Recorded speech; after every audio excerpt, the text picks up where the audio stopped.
At this time po, there are only two kinds of people. Sai, okay na tayo?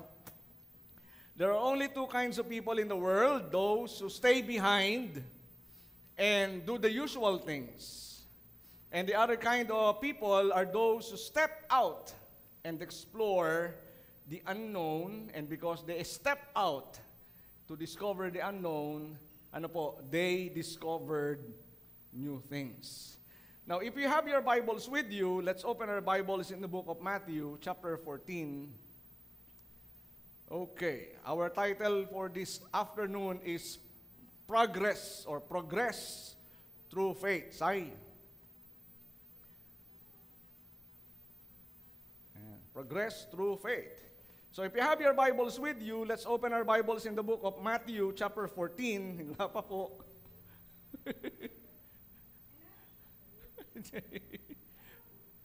Sige, okay na.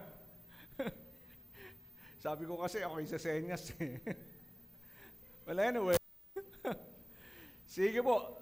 As you have opened your Bibles in Matthew 14, verse 22, sabi po rito, immediately after this, Jesus insisted that his disciples get back into the boat and cross to the other side of the lake while he sent the people home.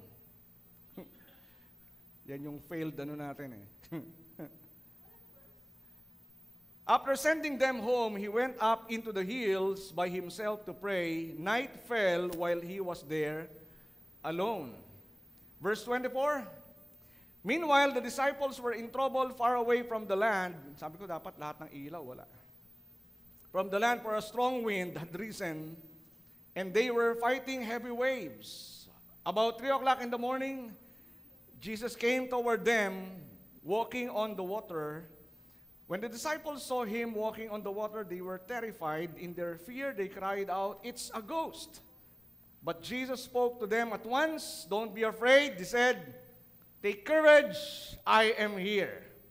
Then Peter called to him, "Lord, if it is you, if it is really you, tell me to come to you walking on the water."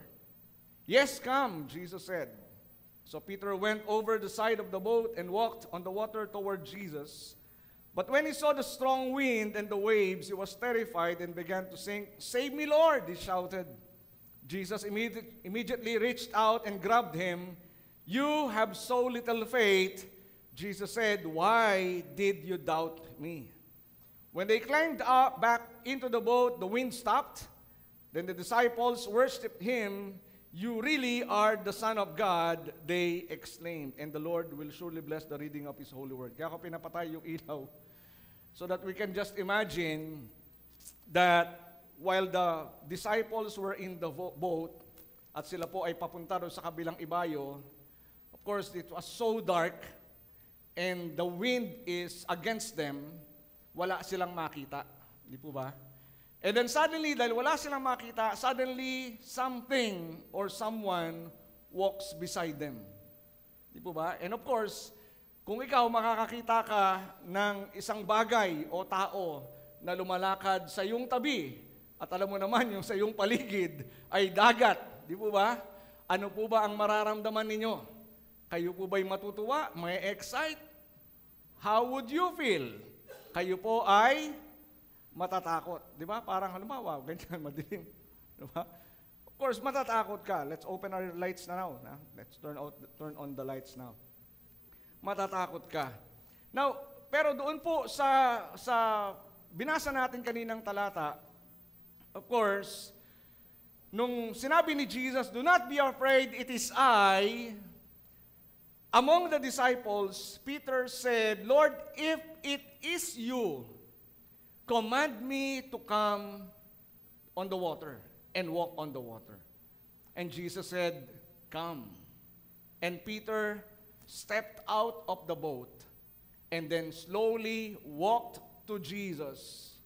It so happened lang na naramdaman niya, hindi niya actually nakita, kasi nung tinignan ko nga yung original word, dito yung, when he saw the wind, actually he doesn't saw the wind. Okay, nung tinignan ko yung original word, ang sabi rin, he perceived or understood.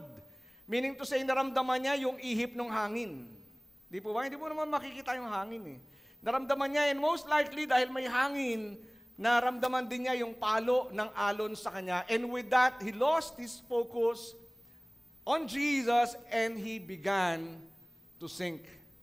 Some people may emphasize yung pong paglubog ni Pedro, pero we need also to understand that among the 12 disciples, Peter was the only one who get out of the boat, who get out of his comfort zone in order to experience new things.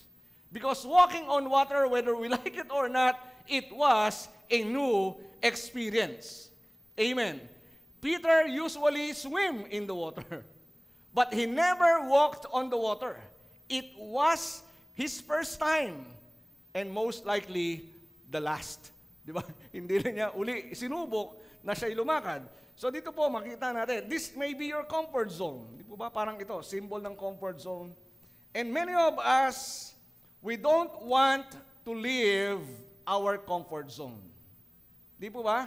Ang comfort zone po, pag sinabi natin comfort zone, this is the place where we feel safe, where we feel secured, where we are, in a way, parang panatag ka, parang walang conflict.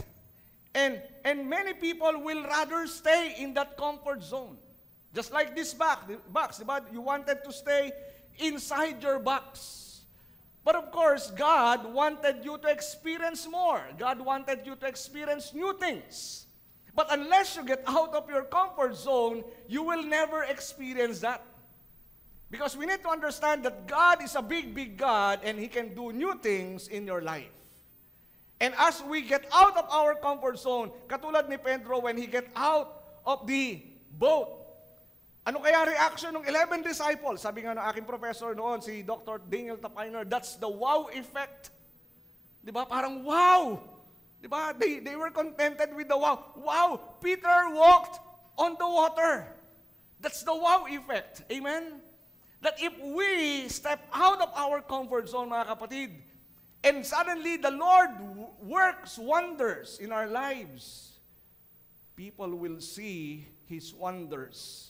People will see God's miracles. People will see His works in your lives. And they will say, wow, surely the Lord is with that person. Amen po? But that will only happen if we decide to get out of where we are. Remember, there are two kinds of people. One who stay from or in the place where he is. And the other kind of person is one who decided to get out and experience new things. Do you want to stay in your comfort zone and experience the usual things? The usual things. Or you want to get out of your comfort zone to experience new things. It may be, di ba? You may be very comfortable with your religion. You may be comfortable with where you are as a Christian, with your relationship with God, with your service with the Lord. You may be comforted with your understanding with God. But God wanted you to get out. God wanted you to experience new things, to be hungry for more. Amen? Hallelujah. So, unang-una na gusto ko pong iwanan po sa atin sa hapon pong ito. Kasi we need to understand that Jesus calls us out of the safe and familiar so we can experience Him in a new, deeper way. Sabihin nyo nga po, new. Do you think that God can show you new things? Di ba sabi ng Lord, I will do new things. Amen? But unless you forget the past, God cannot do new things. New, deeper way. So growth requires a step. And when we step, Jesus meets us in the storm. So unang-una that I want to share with you is that you get out of your comfort zone. Sabi niyo nga po, comfort zone. Sino rito ang gusto komportable? Di ba? We wanted to be comfortable. Di ba ayaw natin ng discomfort? Ayaw natin nahihirapan tayo. Ayaw natin nag-struggle tayo. We want it to be routinary. We want the same thing over and over again. Even though life may be boring, You want it to happen. Parang yung nangyari ngayon, gusto ko ganito rin yung mangyayari bukas. Next week. But God is a great God. God is a God of wonders, the God of wonders, and He can do new things in your life. So sabi natin, ang definition ng comfort zone is the space where we feel safe, competent, and in control. But it can also be the place where God's best for us never gets tested. Those people who stayed in the boat, the other 11 disciples, they never got to experience how to walk on water. They experienced how to sink. Amen? Naranasan nilang lumubog, pero hindi nila naranasan lumakad sa ibabaw ng tubig. Peter experienced that simply because he had the courage and the faith to get out of his comfort zone. So leave your comfort zone. Staying inside the boat is a comfort zone, but Peter decided to leave. Sabi nga ni William Carey, one of the missionaries, one of the great missionaries during his time, sabi niya, expect great things from God. Attempt great things for God. So not only that you expect great things from God, because God is a great God, amen? Ganun din, you need to attempt great things for God. Gumawa ka rin with the belief that God can work through you. Amen po? Don't look at yourself na parang wala naman ako magagawa. Ganito lang yung kakayanan ko. Ganito lang yung kaalaman ko. No. Tandaan po natin, with God, there's nobody. If you will give your life, kung ipagkakatiwala mo ang buhay mo sa kamay ng Panginoon, ang Diyos ay kayang ang napakaraming mga dakilang bagay sa pamamagitan mo. God never calls people who are qualified. He qualifies the called. And once we made ourselves available, God will use your life for His glory. At magugulat ka na lang, Panginoon, wala naman akong kakayanan. Pero bakit ang dami mong ginagawa sa buhay ko? Because it's not you, it's Him. Amen? But that will only happen pag tinanggal mo ang paningin mo sa kakayanan mo, o sa kaalaman mo, o sa kakulangan mo, sa limitasyon mo, at tiningnan mo ang kayang gawin ng Diyos sa pamamagitan ng buhay mo. Attempt great things for God. Because sometimes we need to understand that we limit ourselves. Katulad ng isang classic na kwento, merong isang shoe company, pinadala niya isang shoe salesman niya. Maybe sa mga marketing students dito, alam nila tong kwentong to. Sabi niya, punta ka sa bayan na to. Tingnan mo nga kung makapagbebenta tayo ng sapatos. So the salesman went at tumawag sa boss niya, Boss, may problema tayo, hindi tayo makakabenta. Ang mga tao dito, hindi sila gumagamit ng sapatos, lahat sila nakapaa. Ganun ba? And then sabi ng isang boss, sabi muli ng boss doon sa isa, ikaw nga, pumunta ka nga doon sa bayan, pinadala ko si ganito eh. Tingnan mo nga kung makabibenta nga tayo at confirm if we cannot sell our shoes. Pagpunta nung pangalawang salesman, he was so excited, tinawagan niya kaagad yung boss niya. Ang sabi niya, Boss, magpadala ka ng maraming sapatos sa lugar na ito. Dahil ang lahat ng tao sa bayan to, wala pang sapatos. Ang laki ng benta natin ito. What's the difference between the two? The first salesman, he saw the limitations. Amen? The second salesman saw the potential. Saan kayo doon? Somebody who sees the limitations or somebody who sees the potential? Faith doesn't see limitations. Faith sees the potential. Amen? So tandaan po natin, the principle here is that God often calls us when circumstances look like there's no market. Faith sees potential, not only present comfort. Ang pananampalataya, nakikita niya. So leave your comfort zone. Diba? Minsan, ayaw mong mag-step out in faith. Parang ba, pag alam nila, Kristiyano ka, tapos, pag-pray mo nga itong anak ko, pag-pray mo nga itong nanay ko. Ako, hindi naman ako pastor eh. Di ba? Ano ba sakit? Tapos sabihin yung sakit, malala. Sabi mo, naku, wala akong hindi ako, tawagin na lang natin yung pastor namin. But God can work through you. That's a comfort zone, di ba? At tatanggihan mo. You see your limitations, but you fail to see that God can do His wonders through you. Hindi naman ikaw magpapagaling. Ikaw ba? Sino magpapagaling? Si Lord. Amen? So leave your comfort zone. Pangalawa, leave your wrong concepts and principles. So that is progressing through faith. We need to step forward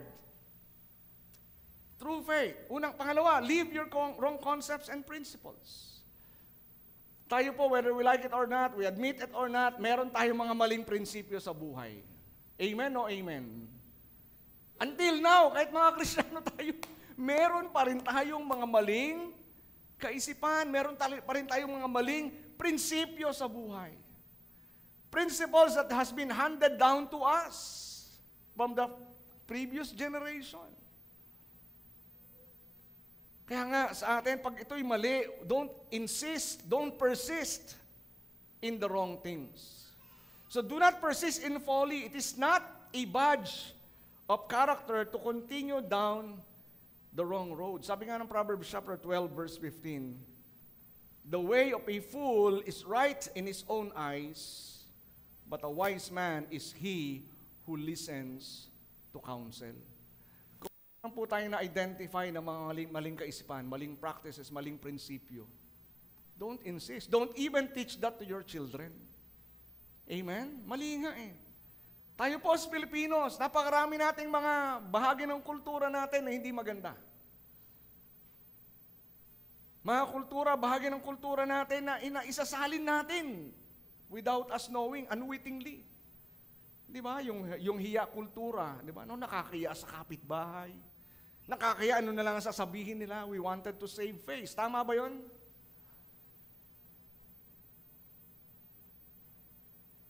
O yung mga traditions, di ba? So, sa atin po, mga kapatid, don't insist. Lalo na kung meron tayong ginagawang mali sa buhay natin. If you know that it is wrong, what you are doing is wrong, don't insist on doing it. Don't insist on doing it. Kasi kailangan, talikuran mo siya eh. You need to leave behind even your wrong deeds, mga maling habits. Amen? Nakikinig po ba tayo? In order for us to progress. Pangatlo, we need to leave your wrong company. Now we need to understand that there are people who contributes to your growth, but there are also people in your life who doesn't contribute to your growth and progress. Amen? Why insist on being with them kung hindi naman sila nakakapag-contribute sa buhay mo, sa paglago mo? Kung may mga tao na nakasasama, nakakapag-influence sa'yo na gumawa ng mali, then they're not the right friends for you. We need, listen, especially sa mga kabataan, you need to be very, very choosy when it comes to your friends. Sabi ng Bible, di ba? Ano sabi ng Bible sa 1 Corinthians 15:33? Bad company corrupts good character. So whether we like it or not, yung mga nakakasama natin, they will influence you. Kaya nga ang tanong dyan, the issue is whether you are influencing them or they are influencing you. Amen? Which is which? Are you influencing them or they are influencing you? Let's say you are a Christian. You believe in Jesus Christ. Are you influencing them to be closer to God or they are influencing you to be driven away from God? Dahil ako, na-experience ko yan. As a young person, when I was in college, nabanggit ko na to, nakwento ko na to before. I shared the gospel to my friends. Nung born again ako, I always carry my Bible, my small Bible with me to share the word, to share the gospel with them.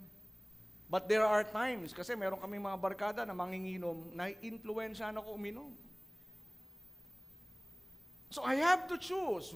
Kailangan ko bang makisama sa kanila, makisama sa kanila, o kailangan kong humiwalay? Nandito po ba tayo? We need to make decisions. If we want to progress in our faith, then we need to live that. Minsan, komportable tayo sa mga kaibigan natin eh. Tama po? Kasi kaibigan natin yun eh.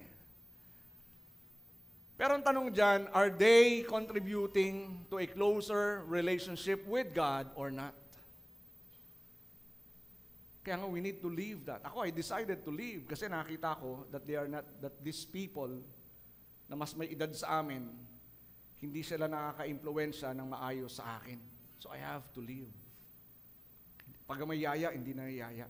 Hindi na ako sasama. There was even a struggle. Saturday afternoon, may pupuntahan kaming party.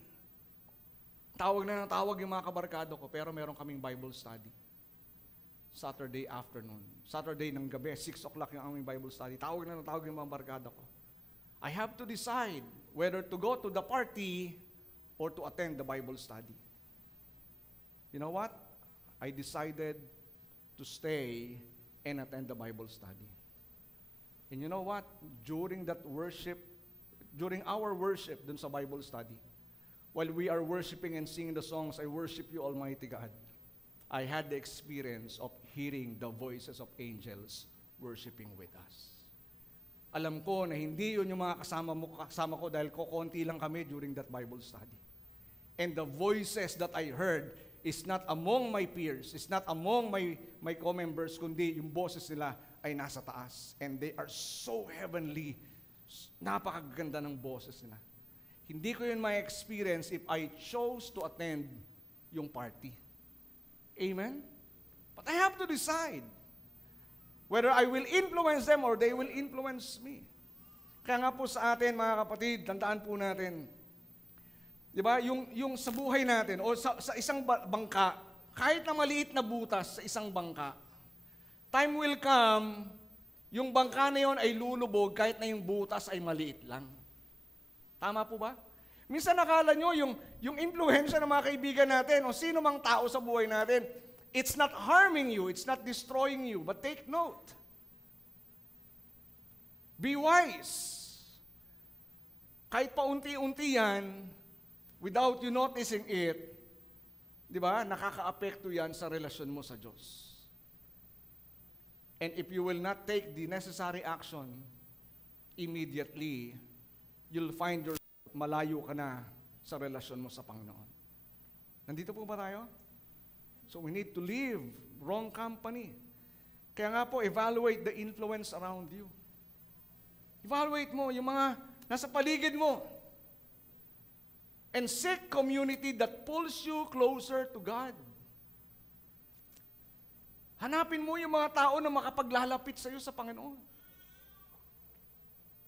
Minsan may mga tao that, di ba, may mga, walk with people who will contribute to a closer relationship with God. Amen? Dapat tayo nakaka-impluwensya sa kanila, hindi tayo ang nai-impluwensya nila. Pang-apat po, as we progress through faith, as we walk out of our comfort zones, leave your fear and reservations. We need to leave our fear. Tayo po, minsan, pag natakot ka na, ayaw mo nang lumabas. Di po ba? Ayaw mo nang kumilos. Because whether we like it or not, fear paralyzes. Napaparalitiko ka, napaparalyze ka, ayaw mo na, kasi natatakot ka. You are afraid to fail. You are afraid to commit mistakes.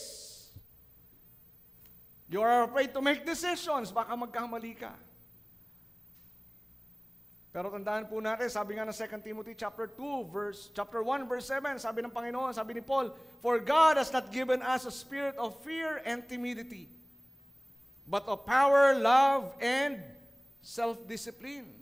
You don't need to stay in your fear. Fear is a spirit. Ang takot po ay espiritu. So if you will allow the spirit of fear to influence you, wala ka nang magagawa. I-amplify niyan yung possibility na mag-commit ka ng mistake. I-amplify ng spirit of fear. Nako, hindi mo kaya yan. Hindi mo magagawa yan. Imposible yan. Nagkamali ka na noon, magkakamali ka na naman. That's what the spirit of fear will do to your life. But God has said, He has not given us a spirit of fear. If you're a Christian, anong klaseng spirito meron ka? Spirit of? The Spirit of God is in you. Amen? Pero kahit nga ikaw ay Kristiyano and the Spirit of God is in you, but if you will listen to the spirit of fear, wala na. Lilimitahan mo na yung kaya mong gawin at kayang gawin ng Diyos. Tandaan po natin, I cannot do it, never accomplished anything. I will try, has performed miracles. Amen? Amen po ba? Di ba? I cannot do it. I cannot. Wala naman na-accomplish yun eh. Puro I cannot. Hindi ko kaya yan. Hindi ko kaya yan. Hindi ko kaya yan. Kaya wala kang nagawa kasi lagi mo iniisip, hindi ko kaya yan. Tama po? Pero yung magkaroon ka ng intention, I will try or I will do it. I can do it. It works miracles. I can do it not because I can or I am able to. I can do it because God is with me. Amen po? Yung pong salitang I can do it, hindi naman to dahil tiwalang-tiwala ka sa sarili mo. Kundi kaya mo sinasabing kaya ko to dahil alam mo ang Diyos ang kasama mo. He will provide the grace, He will provide the talent, He will provide the strength, He will provide the wisdom, He will provide anything that you need para lang magawa mo yung pinagagawa niya sa iyo. Amen? Palakpakan nga po natin ang Panginoon. Hallelujah. So don't say, I cannot do it. Kaya nga sabi ni Paul, di ba? I can do all things through Christ who strengthens me. Ano sabi ng Joshua chapter 1 verse 9? This is my command. And that the Lord is telling this to us. This is my command. Be strong and courageous. Do not be afraid or discouraged, for the Lord your God is with you wherever you go. The Lord is with you. Sabi mo sa katabi mo, the Lord is with you. And also with you. The Lord is with you. And if the Lord is with you, ibig sabihin, all the resources that you need will be provided. Amen? Hello? Ano kinakatakot mo? Di ba, pag may papagawa sa'yo, hindi ko kaya yan. Lalo na sa mga baguhan, di ba, pag inassign ka, may gagawin ka sa church, no? Hindi ko kaya yan, di ba? Ayaw mong gawin. Pag pinag-pray ka, di ba? Kaibigan ko ay nag-pray. Simula ng prayer, ganyan. Dahil galaw siya ng galaw. Sabi niya, in Jesus' name, Amen. Sa sobrang kaba. Pero at least ginawa niya, di ba? He tried. Nagulat lang siya pag sabi niya, Amen. Nakatingin na siya ro sa harap, nawala yung mga tao. But he tried. Nakakakaba pag may pinagagawa sa'yo na hindi ka komportable. Tama po? Pag may pinagagawa sa iyo ang Panginoon na hindi ka komportable, na parang nakikita mo limitasyon mo, pero yung pananampalataya, hindi mo titingnan yung limitasyon. Ano titingnan mo? Yung kayang gawin ng Diyos sa buhay mo. Yung potential. Kaya alam nyo listen, okay yung ganun ganun yung spirito mo parang you don't trust in your ability. Because may mga tao naman, sobrang tiwala sa sarili, and God cannot use them. You know why? Kasi pag sobrang tiwala mo naman sa sarili mo, na kaya mong lahat, dahil tiwalang-tiwala ka na kaya mong gawin, our abilities becomes our disabilities. Hindi ka na magtitiwala ngayon sa Diyos. Kaya ang Diyos, ang gustong-gusto niyang gamitin, ang tuwang-tuwa siya na gagamitin, yung mga tao sasabihin nila, Lord, hindi ko kaya. Moses said, Lord, hindi ko kaya. I want you to be my spokesperson. Lord, hindi ko kaya. I cannot speak. Lalong kailangan kita. Amen? Si David, Lord, I'm just a shepherd boy. Hindi, kalabanin mo si Goliath. Nandito po ba tayo? Because in our weaknesses, God's grace is made available, therefore the glory belongs not to you, but to Him. Amen? Kaya kung ikaw, sa piling mo, wala kang kakayanan, wow, kapatid, yan yung mga gustong-gusto ng Panginoon. Lord, wala akong kakayanan, but I am making myself available to you. May takot ako, may kaba ako, pero Lord, gagawin ko to dahil alam ko, kasama kita, and ikaw ang magbibigay sa akin ng kalakasan. Amen po? Palapahan nga po natin ang Panginoon. He is with you wherever you go. So live all these things. Kasi if we will not leave the place where we are right now, whether in faith, in our experience, in our relationship with God, there will be no progress. Status quo ka lang, dun ka lang. You will not experience new things. God cannot do something or new things in your life unless you step out in faith. So step forward to Jesus. Katulad ng nabasa natin doon. Peter responded to Jesus' invitation. Komportable nandun sa bangka di ba? Kasi hindi ka lulubog. Alam mo, hindi ka malulubog, hindi ka malulunod. Komportable. Pero when he said, Lord, kung talagang ikaw yan, sometimes you wanted to prove. Ganun naman tayo di ba? Bilang tao, gusto natin nakakasiguro tayo. Kasi Pedro, sabi niya, Lord, kung talagang ikaw yan, kasi mamaya hindi ikaw Lord, kung talagang ikaw yan, sabihin mo sa akin, lumakad ako sa tubig. It is I, come. Tandaan po natin, ang salita ng Diyos, ito'y mapagkakatiwalaan. At kung ang sinabi ng Panginoon, ito po ay kanyang tutubdin. Amen? At kung may sinabi ang Panginoon sa atin, pinangako sa atin, alam natin pangako niya to sa kanyang salita, sa pagyapak mo ng may pananampalataya, hindi yan pikit mata. Alam mo that every step that you will take, it will be a solid ground because God's promises are solid. You can stand on it. Mapagkakatiwalaan yan. So kaya sa atin, tayo mismo, especially sa relationship natin sa Panginoon, magkaroon tayo ng holy thirst, magkaroon tayo ng holy hunger for something new, especially in our journey with God. When was the last time that you experienced something new with the Lord? Kaya po sa atin, di ba, it may be a new experience, it may be a new revelation, it may be a new desire. So as we step forward to Jesus, we need to take the step to progression. Sabihin niyo nga po, progression. We need to take that step. Don't stay where you are. You need to take that step. Ang Panginoon, parang yung bata, di ba? Sabi niyo, come. Di ba? Pag may tinuturuan tayong bata, lumakad. Nasaan doon ang Panginoon? Lagi siyang nakahandang saluhin. If ever magpa-falter ka, take the step of progression. Si Pedro po, he did not just think about stepping into the water. He actually did it. Hindi niya sinabi sa Panginoon, Lord, kung ikaw yan, utusan mo ako lumakad sa tubig. Sabi ng Panginoon, lumakad, tara, halika rito. The Lord, joke lang. Meron siya, andun yung intention niya, amen? Because that was just it was really a rare opportunity.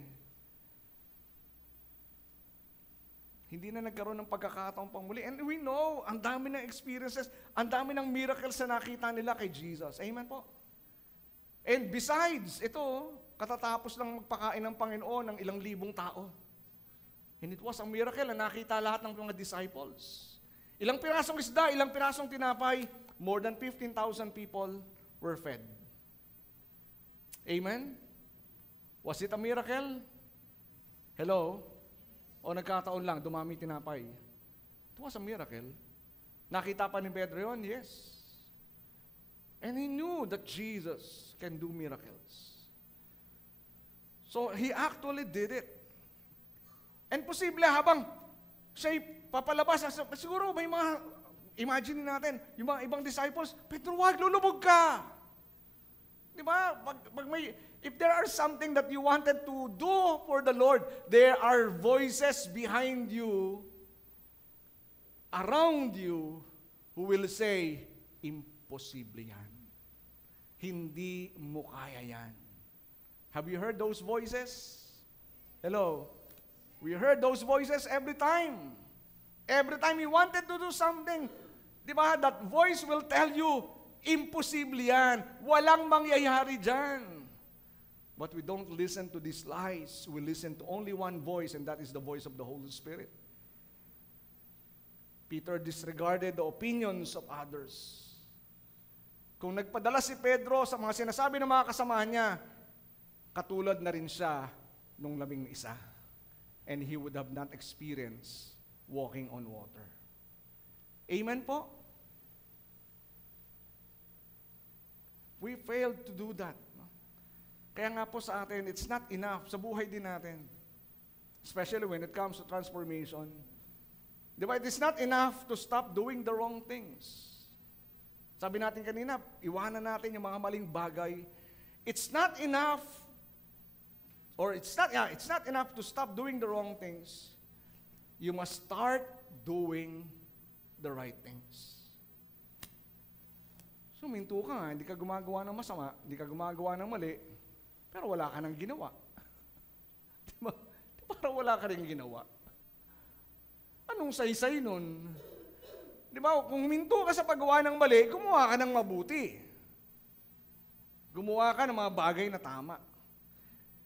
So step towards progression. Kaya sabi ng Hebrews chapter 12 verse 1, therefore, since we are surrounded by such a huge crowd of witnesses to the life of faith, let us strip off every weight that slows us down, especially the sin that so easily trips us up. And let us run with endurance the race God has set before us. You know, ahead of each and every one of us, sa harapan po ng bawat isa po sa atin, is the potential to progress, potential to grow, potential to be developed. Amen? Ahead of us. But if you will stay where you are, that growth will not happen. Hindi ka lalago. If you will be contented with what you have right now, especially when it comes to your understanding about God, your relationship with God, your experiences with God is concerned, kung makokontento ka na dyan, then you will not experience new things with Him. So many examples in the Bible. Those who stepped out of their comfort zone. Joshua stepped out of his comfort zone. He was an assistant of Moses. Amen? Diba? Napakasarap na maging assistant ka lang. Bakit? Kasi kung meron lang kailangan yung leader mo, doon ka lang kikilos. Tama? Pero nawala si Moses eh. Tapos ikaw yung pinalit. Ano tiningnan ni Joshua? Di ba? Can he compare his life to Moses? Di ba parang mahirap, no? Why? Kasi si Moses, si Moses, di ba, ang dami niyang ginawang himala eh. Tama po. And parang kay Joshua, what he can see is yung kanyang limitations. Kaya ano sabi ng Panginoon sa kanya? Do not be afraid. Do not be discouraged. So dito, balik tayo sa Hebrews chapter 12. Let us strip off every weight that slows us down. Baka may mga bagay, kapatid, kaibigan, na nagpapabagal sa'yo. Throw it off. Amen? And let us run. Sabi, let us run with endurance the race God has set before us. So, take the step to progression. We need to grow. Sabi mo, sabi mo, you need to grow. I need to grow. We need to progress. Hindi pwede makontento ka lang kung ano meron ka ngayon, as far as your knowledge and understanding of God is concerned. Secondly, we need to take the step of faith. Take the step of faith. You know, faith is daring the soul to go beyond what the eyes can see. Ulitin ko po, faith is daring the soul to go beyond what the eyes can see. Tayo po kasi, when we use our natural eyes, we limit ourselves.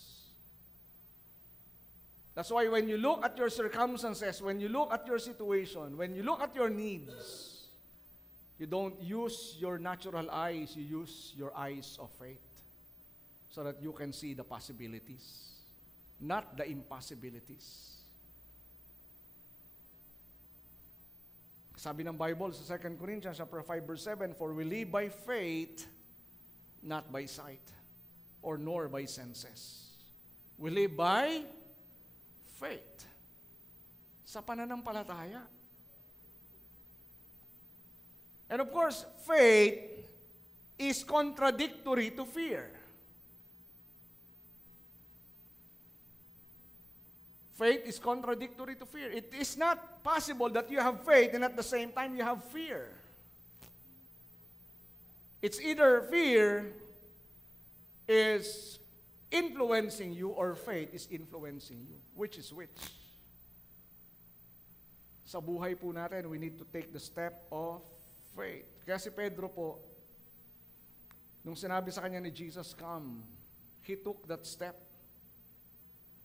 Peter knew that he cannot walk on water. Amen? Amen po ba? Alam niya. Normally, pag tumapak ka sa tubig, lubog ka. Di ba? Pag imagine mo ngayon, si Pedro kaya dali-daling tumapak sa tubig. Most likely, hindi. Di ba? Pagtapak niya, dahan-dahan. Kinapapa niya. Solid. May tubig, pero pagtapak niya, solid. First step, naiwan yung isang pasa sa bangka. Parang parang sakaling lumubog. Makakapit pa ako. Solid. And then, pangalawang hakbang. Ang mahirap doon yung pangalawang hakbang eh. Tama po ba? Hindi yung pang-unang hakbang. It's not the first step. It was the second step na medyo mahirap. Kasi yung first step, nandun pa sa bangka yung isang paa mo eh. But the second step, wala na. Tama po? But regardless, he did it. When Jesus said, "Come," Peter walked out of the water. Or walked on the water. He got out of the boat. So it was his faith in the Lord that enabled him to walk. Amen? Hindi dahil on that particular moment, nagkaroon ng kapangyarihan, superpower si Pedro, na nakakalakad na siya sa tubig. No, it was his faith. Kaya nga, sinigurado niya, "Lord, if it is you, tell me to come." And when Jesus said, "Come," that implied, di sinasabi, "It is I, come." Amen? If we know and we know and we know that it is God, we should not doubt about it. Amen po? Because when God speaks, He do it. When God promised, He do it. Kaya nga, when you have doubt, doubt your doubts. But never doubt your belief. Never doubt your faith. Amen po? Doubt your doubts. Kung may pagdududa ka, pagduduahan mo yung mga duda mo. So he took that step. Alala ko tuloy yung kwento na isang lalaki, nagbabasa siya. Sa gubat, nahulog siya bigla. Buti na lang, nung siya dumausdos, nakakapit siya sa sanga ng puno. O kung ang sanga man yun, ugat man yun. So he prayed, "Lord, tulungan mo ko, ayoko pong mamatay. Tulungan mo ko." And then a voice came down and said, "It is I, the Lord." Buti na lang, Panginoon, nandyan ka pala. Ano po dapat kong gawin? Let go. Let go. Bumitaw ka. Kayo po, kung kayo nasa sitwasyon na yun, ano gagawin niyo? Ano po gagawin niyo? Sabi ng tinig, ako nga to ang Panginoon. Bumitaw ka. What will you do? What will you do? There are two versions nung kwento na yun. The first version, nung sinabi ng tinig, ako ang Panginoon, bumitaw ka. Sabi nung tao, wala na bang iba dyan? Wala na bang iba dyan? Yung pangalawang version, hindi siya bumitaw. Inaabot siya ng umaga. At pagdating ng umaga, sandangkal na lang yung layo niya sa sahig. Di ba? Ang tagal, buong madaling araw, nakakapit siya roon, sakit-sakit na nung kilikili niya at balikat niya, hindi siya bumitaw. Eh kung bumitaw siya, di ba? Kung naniwala siya, should have let go, at sana nakatulog na siya ng mahimbing. Amen? Kaya lang yun nga eh. It is I, the Lord. Pedro, sabi niya, it is, come. Peter never doubted that it was Jesus. Amen po? So when God speaks to you, never doubt if it is God. If it is really God. It is confirmed in His Word. Amen? Hello? O sabihin niyo, wala namang iba dyan. So mga kapatid, faith often begins with a single, small, obedient steps. If you want to grow in your faith, if you want to grow in your relationship with God, if you want to progress in your life, faith often begins with a single, small, obedient step. We need to obey. And thirdly, take the step of change and transformation. Take the step of change and transformation. So si Pedro po ba nabago because of this? Was he changed? Definitely yes. Kasi experience pa lang, lumakad ka sa tubig, ibang-iba na yun eh. Kahit sabihin sa kanya ng mga kapwa niya disciples, naku, lumubog si Pedro. Pedro, magaling ka na naman, lumubog ka tuloy. Ano sabihin ni Pedro? Hindi, ako nakalakad kayo, hindi. Di ba? At wala na kayong pagkakataon lumakad pa sa tubig. So he was changed. Kasi siya lang yung nag-iisang tao bukod sa Panginoong Yesus na nakalakad sa ibabaw ng tubig. Amen po? So sa atin po mga kapatid, tandaan natin, only those who dare to take the step to change will change. Do you know that God wants to change us, God wants to transform us? Meron pa bang mga dapat baguhin sa buhay ninyo? Baka meron dito, perfecto na. Sino dito? Kulang na lang, konti na lang, perfecto na kayo. Baka ganun. Meron ba dito? Wala. Ang daming mga bagay na dapat baguhin sa atin. Tama po? But are you willing to change? Are you willing to live the things that needs to be changed? You need to leave them. O you need to abandon those things na hindi naman nakakatulong sa atin in order to change. Kasi ang pagbabago hindi madali. Tama po? Di ba kung nakagawian mo yan, nakasanayan mo, yung mga habits, mga usual mong ginagawa, tapos kailangan, hindi naman nakakatulong sa iyo, sometimes you cannot just leave them. It's not easy to forsake them. Kasi naging bahagi siya ng sistema mo eh. Tama po? But if it will not contribute to your transformation, if it will not contribute to your development and progress, you need to leave them.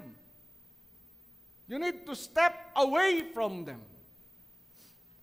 So conversion is just the beginning. Nung ma-born again ka, simula pa lang yan. Nandito po ba tayo? But after you got born again, your transformation begins. Now listen, may mga tao po, after they got born again, yung transformation nila mabilis, yung iba ang bagal. Yung mga tao, yung transformation nila, in just 1 year, 2 years, even months, ang bilis ng changes. Yung iba naman, 10 years, 20 years, malapit na dumating yung Panginoon, hindi pa rin nagbabago. Save pa rin. Pero save lang. Hindi nagbabago. Bakit? It's your willingness to change. Amen? Kasi yung kaligtasan natin, di ba nagsimula yan from the inside eh.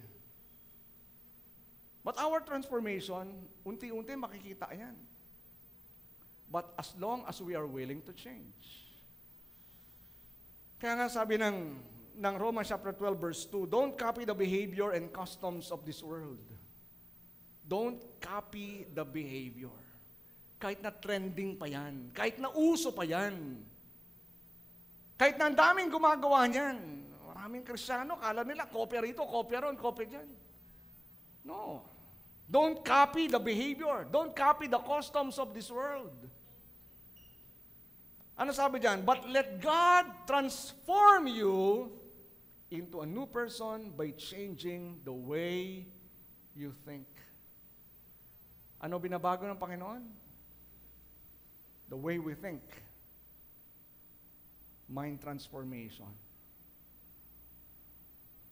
When we change the way we think, it begins to change us.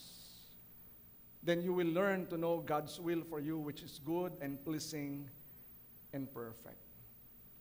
Now, we need to admit that change and transformation is a difficult task. Amen? Hindi madali. Tama po ba? Yung mga bisyo natin, habits natin, hindi sila madaling isuko. Kasi hinahanap-hanap mo siya. It takes a lot to surrender to experience it. When I was in college, when I got born again, isa sa mga usual kong sinasabi, nagmumura ako. Usual yun sa mga college students eh. Nag-uusap lang kayo magkaibigan, murahan kayo ng murahan, di ba? Tama po. Ewan ko kung naranasan yun. Baka kung ma-born again, kaibigan mo, nag-uusap kayo, minumura mo, nag-uusap kayo. Okay lang sa kanila, no? Minumura ka rin niya. No? That's one of the things na alam kong mali. That I have to surrender. Even yung mga bisyo ng pag-inom, bisyo ng paggala, kung saan-saan, I have to surrender. Kasi if you will not be willing to change, you are not going to change. Unless you surrender it to the Lord, it will remain with you. I had a friend, dahil siya Yossi, sinasabi niya nga, Lord, gusto ko nang mawala yung pag-yosi ko. Alam niyo, isang buong magdamag, nag-yosi siya, isang buong magdamag. Yosi ka, yosi, ginawa, isang buong magdamag. Pagdating na kinabukasan, wala na yung ano niya, yung kanyang paghahanap ng yosi. Parang sabi niya, parang nung pagkakataon na sabi niya, parang isang buong magdamag, hinayaan ako ng Diyos mag-yosi, magdamag. Pinagsawa ako ng yosi. Pagdating ng umaga, nawala na yung aking paghahanap ng yosi. I also experienced that, yung pag-inom. The last beer that I drank was so bitter. Naging sobra siyang pait pag-inom ko. And that was the last moment that I drank. Sa atin din po, we need to surrender. Kaya nga po, di ba sabi ng 2 Corinthians 5:17, this means that anyone who belongs to Christ has become a new person. If you belong to Christ, if you surrender your life to Christ, you are now a new person. And the Bible says, the old life is gone, a new life has begun. From within you, nabago ka na. Pero yung habits mo externally, hindi yan basta-basta nababago unless you surrender. Amen? And God is so gentle that He's not going to remove that kung ayaw mo naman Nandito po ba tayo? Hindi ka papuwersahin ng Diyos. Surrender is our willingness. Is our decision. Na Lord, susuko mo, Panginoon, decision ko, sinusuko ko tong bisyo, sinusuko ko ito, yung maling ugali, sinusuko ko ito. It must be your decision. Naunawaan po ba natin? Because unless you decide to surrender, God will not take it away from you. Ba't kaya hindi ako nagbabago? Kasi ayaw mong isuko. Kaya sinasabi ko, yung iba, ang bilis ng progress nila, ang bilis ng changes and transformation nila because they learned to surrender. Yung iba naman, they were so stubborn na ayaw nila mag-surrender. Pray ng pray, Lord, baguhin mo ako, baguhin mo ako. Pero ayaw naman i-surrender. How can I change you if you're not willing? Kaya parang si Pastor, kay Pedro, nung sinabi ni Jesus, come, dapat ba pwede pa siyang pilitin ni Jesus? It was his decision to get out of the boat. It's also our decision to get out of our comfort zone in order to experience changes and transformation. Sa mga kapatid, dapat po hindi tayo rin katulad ng goma. Di ba yung goma?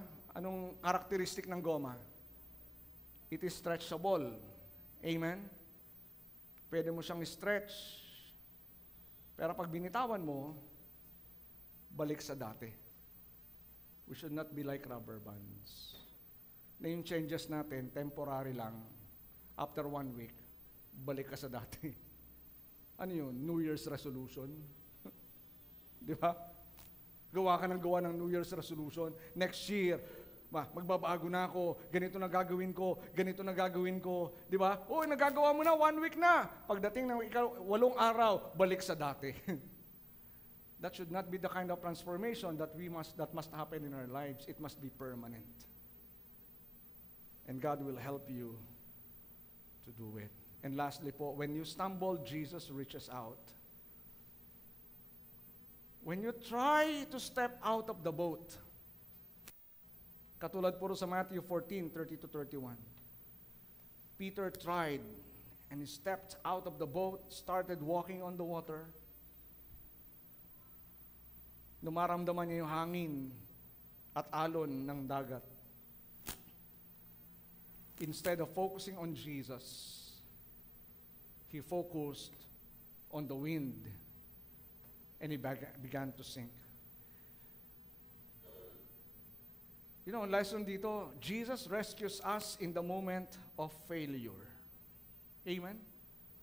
When you try, sometimes you fail, but you don't stop. You don't stop. Try it again.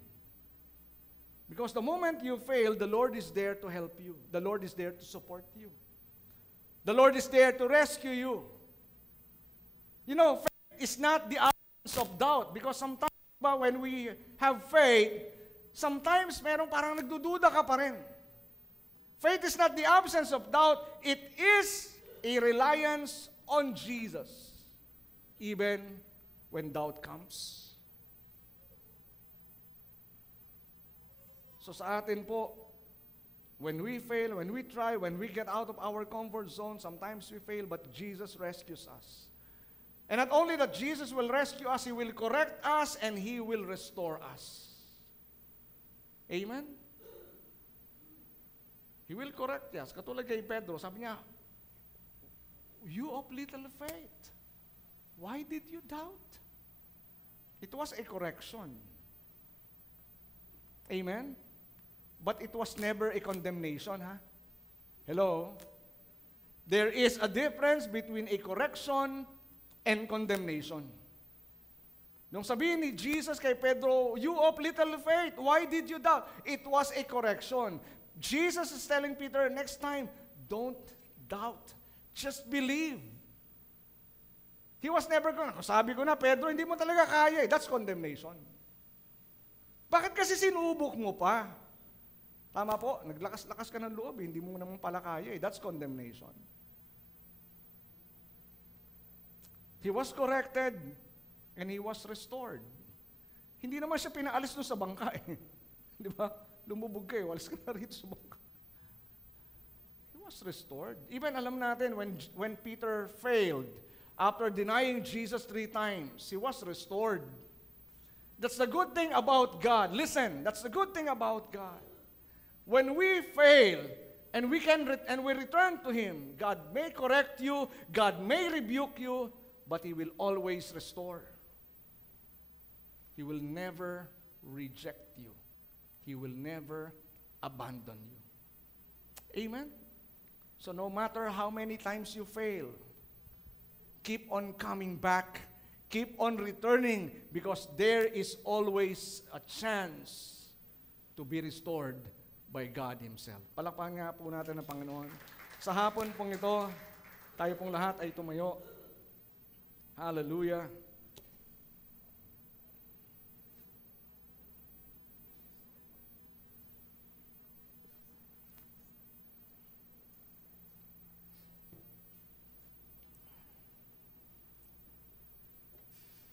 I don't know what's happening in your life, o ano yung mga bagay na dapat nating isuko. Ano yung mga dapat nating surrender sa Diyos, mga bagay na dapat nating mabago sa buhay natin. Or God may have been speaking to you right now. Now, katulad po ni Pedro, he took the necessary step. And he experienced new things from God. Sa atin din po sa hapon pong ito, aawit po muna tayo. Awit na inawit natin kanina kasi ang Diyos kailanman hindi nagkulang. Regardless of who you are, minahal ka pa rin ng Diyos. Minahal pa rin tayo ng Diyos. At siya'y laging tapat. Kahit gaanong beses ka nagkamali, mahal ka pa rin ng Diyos. And I want to encourage you this afternoon, take that step. After we sing this song, I want you to take that step to come forward and pray personally before the Lord. Ano man yung mga bagay sa puso natin, sa buhay natin, na dapat nating iwanan, surrender sa harapan ng Panginoon. Take that step. Umakbang ka patungo rito sa harapan as a gesture that willingly you wanted God to work new things in your life. Yung po muna tayo lahat, pumikit, awitin natin itong awit na ito. Hallelujah. Thank you, Jesus.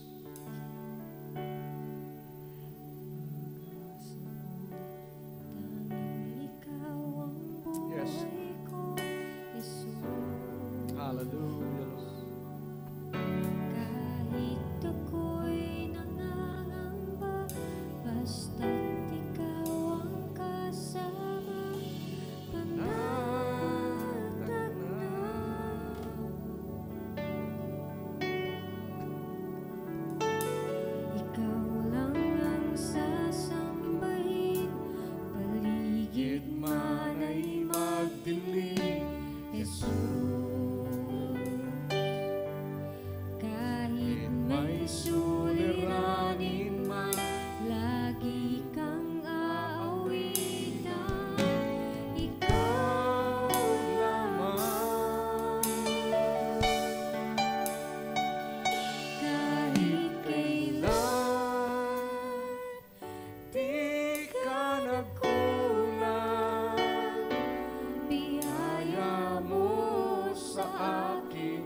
Hallelujah.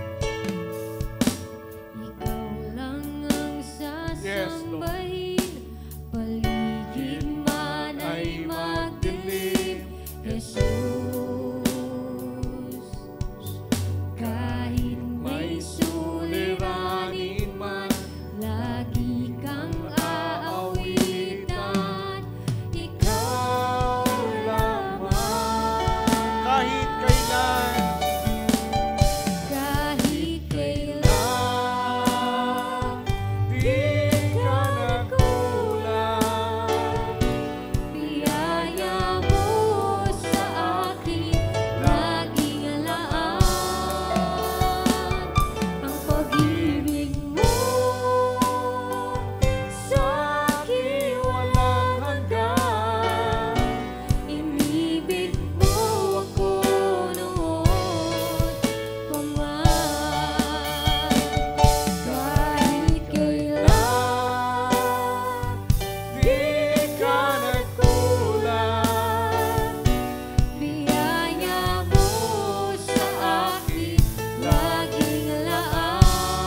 bagay na dapat tayong isuko, lumakad po tayo rito sa harap bilang gesture ng mga bagay na gusto nating surrender sa Panginoon. Posibleng nais mong tanggapin si Jesus, suko ang buhay mo sa kanyang kamay, o anuman ang mga bagay na nais nating ialay sa Panginoon, lumapit tayo dito sa harap. Hallelujah. And as you come forward, this is between you and the Lord. Ikaw at ang Diyos ang nakakaalam ng ating mga struggles na nais nating isuko. As you come forward, hallelujah. Dito tayo sa harap. Diba? Dito. Hallelujah, Lord.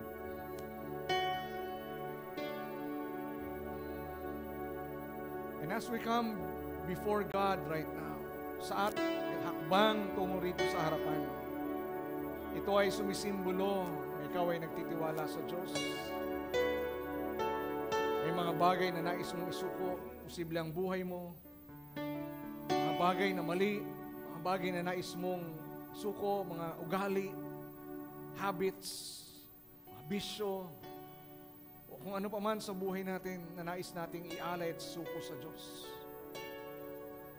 As I have said, this is between you and God. Habang tayo narito sa harap, just pray to the Lord right now. Manalangin ka sa Panginoon. Personally, kausapin mo ang Panginoon. Maging yung mga tao nandun na makakapanood ng service na ito. Ano man ang nais mong isuko sa Diyos. Maging ang buhay mo, kung wala ka pang kaligtasan. Suko mo sa kamay ng Diyos at tanggapin mo si Jesus bilang Panginoon at tagapagligtas. Sige, manalangin kayo, mga kapatid, kaibigan. Manalangin ka sa Diyos. God is listening right now. Just pray to Him silently in your heart, in your mind. Just pray to the Lord. Hallelujah. Yes, kausapin mo ang Panginoon. Hallelujah. And the Lord is more than ready to hear you, to listen, to answer your prayers. Hallelujah, Lord. Thank you, Jesus. Yes, just pray. Surrender that habit. Surrender that vices. Surrender mo, suko mo ang bisyo. Suko mo yung masamang ugali. Suko mo yung mga suliranin, problema, yung galit. Suko mo maging yung mga hindi pagpapatawad. Suko mo maging yung mga maling kaisipan. Suko mo sa harapan ng Diyos sa mga sandaling ito. Yes, surrender all these things. Yes. Yes, Lord. Oh, Panginoon, salamat, salamat, salamat. Oh, Lord, salamat. Salamat, Panginoon. Dahil dinako mo ang panyapak ng mga taong ito, ng iyong mga anak. Listen to their prayers right now. Oh, God, as you transform us, change us, Lord. As we leave our comfort zone, as we leave our wrong principles, our wrong practices, as we leave and set aside our vices, as we leave, Lord, yung mga masamang ugali, Panginoon, maging yung mga sama ng loob, mga galit, Panginoon, sinusuko namin ang lahat ng ito sa iyong harapan. Yung mga maling kaisipan, Panginoon, Lord, sinusuko namin. Nais naming magbago, Panginoon. Nais naming baguhin mo kami. Yes, Lord, baguhin mo kami. Baguhin mo ang aming isip. Baguhin mo ang aming puso. Baguhin mo ang aming buhay. O, Panginoon, ubugin mo kami na maging katulad kami ng Panginoong Yesus. Magkaroon kami ng pag-iisip na tulad niya. Magkaroon kami ng damdamin na tulad niya. Magkaroon kami ng buhay na tulad niya. Isang buhay na makapagbibigay ng karangalan sa iyong pangalan. Lord, change us right now as we surrender our lives to you. Narito kami, Panginoon. Pwede po ba natin itaas ang ating mga kamay sa Panginoon? Lord, as we lift our hands to you, O God, sinusurrender namin, inialay at sinusuko namin ang aming buong buhay sa iyo. Ikaw ang siyang maghari. Ikaw siyang manguna at mamuno sa aming buhay. Panginoon, ikaw ang siyang magbago sa amin. Tanggalin mo ang masamang adhikain, mga masamang ugali. Palitan mo ito ng bago. Replace it with good habits. Replace it with discipline. Replace it, Lord, with good things. Hallelujah. As you change us, give us right thoughts. Maging mga tamang damdamin, Panginoon, ay i-develop mo sa aming mga buhay. Lord, salamat po, salamat. Narito ang iyong mga anak. Sa iyong mga kamay ko sila pinagkakatiwala, O Diyos. Kumilos ka. Kumilos ka. Lord, transform them, change them in the name of Jesus. Holy Spirit, move in their lives. Oh, even your healing power, Lord, heal their hearts, heal their minds, heal their hurts in the name of Jesus.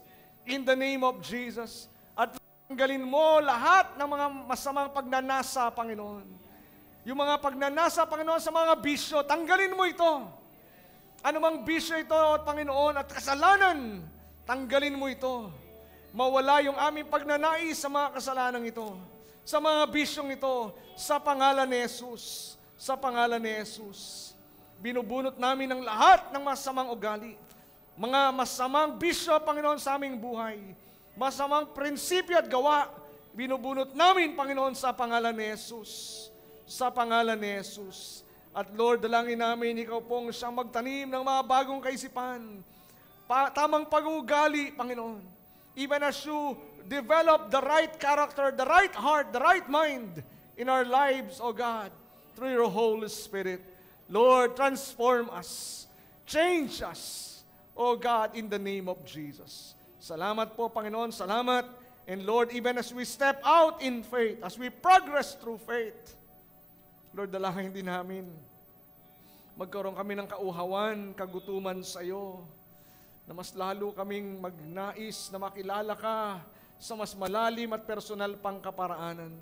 Lord, ilagay mo sa aming mga puso ang kauhawan sa iyong salita, ang kauhawan sa iyong presensya, ang kauhawan, Panginoon, na maranasan ka sa bawat araw ng amin pong buhay. Maraming pong salamat. And I pray that you bless each and everyone. Bless each and everyone beyond our understanding, beyond our expectations.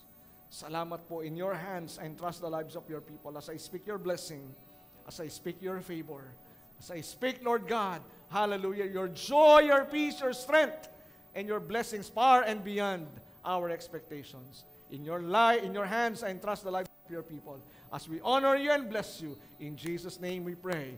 Amen. Amen. Amen. Congratulations. God bless you. God bless you. Hallelujah.